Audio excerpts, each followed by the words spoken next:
সকলকে জয় যিশু। আমার জীবনে পরিবর্তনের কারণ প্রভু যিশু। প্রভু আমার যুবক জীবনটাকে কীভাবে পরিবর্তন করেছেন সেই টেস্টিমনি আজকে আমি আপনাদের সঙ্গে শেয়ার করতে চাই। আমার প্রভুতে আসার মূল কারণ আমার বাবা। আমার বাবা প্রচণ্ড হাঁপানি রোগে কষ্ট পাচ্ছিলেন। বাবা অনেক দেব দেবতাদের পুজো করতেন।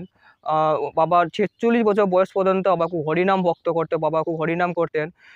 সেই হরিনামের করার জন্য বাবা কয়েকবার বাড়ি ছেড়ে চলে গিয়েছিলেন।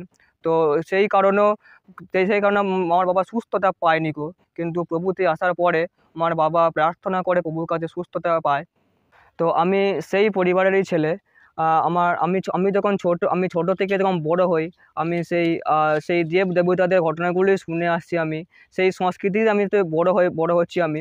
কিন্তু আমি কখনও আমার জীবনের লক্ষ্যটা আমি জানতে পারিনি গো, যে কোন দিকে আমার লক্ষ্য। কিন্তু আমি যখন প্রভু যিশুকে জানতে পারি, তখন আমি জানতে পারি যে প্রভুই হচ্ছেন একজন সত্য ঈশ্বর, এবং বিশ্বাস করি যে তিনি আমার জীবনটাকে পরিবর্তন করতে পারেন।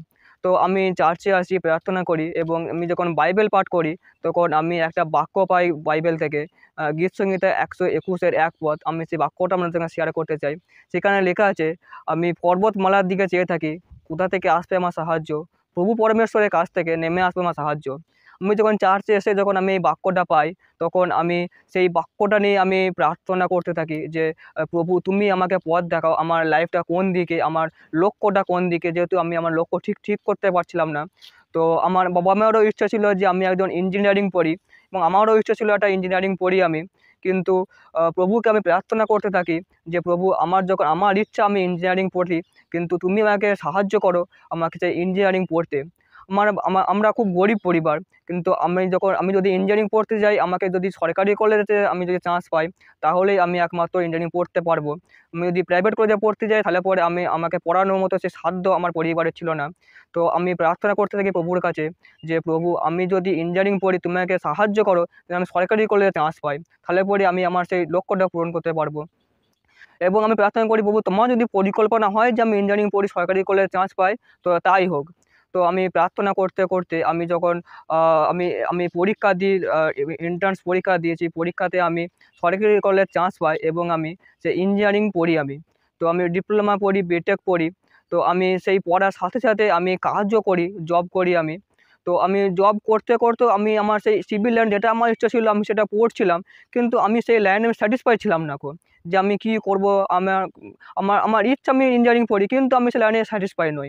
তো হঠাৎ করে তখন আমার পাস্টর একদিন বলে যে চলো সুমন, আমরা প্রভুর কিছু শর্ট ভিডিও করি আমরা, ইউটিউব বা ফেসবুকের জন্য আমরা শর্ট ভিডিও করি, এবং সেটা আমি আপলোড করব আমরা। তো আমার সেই কথাটা আমি ফেলতে পারিনি পাস্টরের। তো আমার সেটা ভালো লাগে যে প্রভুর জন্য কিছু করতে পারলে পরে। তো আমরা সেই শর্ট ভিডিও আমরা শুরু করি। শর্ট ভিডিও করতে করতে আমি দেখছি যে আমি সিভিল লাইনে যতটা ইন্টারেস্ট, তার থেকেও আমার প্রভুর এই শর্ট ভিডিও করা বা মিডিয়া লাইনে আমার ইন্টারেস্টটা আরও বেশি।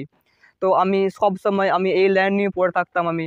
তো এই লাইন নিয়ে আমি রিসার্চ করতাম, নতুন নতুন সফটওয়্যার, নতুন নতুন ওয়েবসাইট নিয়ে আমি সবসময় রিসার্চ করতাম।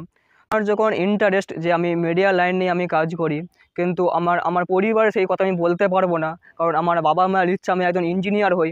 তো আমি আবার সেই প্রভুর কাছে প্রার্থনা শুরু করি যে আমার ইচ্ছা আমি মিডিয়া লাইনে, তোমার এই পরিকল্পনাটা আমি পূর্ণ করতে চাই, কিন্তু আমি পরিবারে কীভাবে বলবো এটা। তো আমি আবার প্রার্থনা শুরু করি যে আমি এই লাইন নিয়ে আমি এগোতে চাই। আমি যতদিন আমি কাজ করব, আমি তোমারই সেবাতে কাজ করব। তো প্রভু আমাকে সাহায্য করে যে এই লাইন নিয়ে পড়াশোনা করতে, এবং প্রভু আমাকে একটা অলৌকিকভাবে একটা রাস্তা আমাকে দেখিয়ে দেয়। তো আমি এই মিডিয়া লাইন নিয়ে পড়াশোনা শুরু করি, গ্রাফিক ডিজাইন, ওয়েব ডেভেলপমেন্ট। তো আমি এই লাইন নিয়ে পড়াশোনা করতে থাকি। তো আমার পাস্টর আমাকে ঠিকভাবে গাইড করেছেন যে আমার জীবনটা আমি কীভাবে আমি চালাবো। তো সেই কারণে আমি প্রভুকে ধন্যবাদ দিতে চাই যে আমার পাস্টর আমাকে সঠিক গাইড করেছেন, আমার লাইনটাকে চুজ করতে সাহায্য করেছেন, এবং প্রভুর বাক্যকে পরিকল্পনা পূর্ণ করতে প্রভু আমাকে সাহায্য করেছেন। তার জন্য প্রভুকে ধন্যবাদ দিই। প্রভু আমার যুবক জীবনটাকে গুছিয়ে এইভাবে আমাকে চলতে সাহায্য করছেন। তো তার জন্য প্রভুকে কোটি কোটি ধন্যবাদ দিই।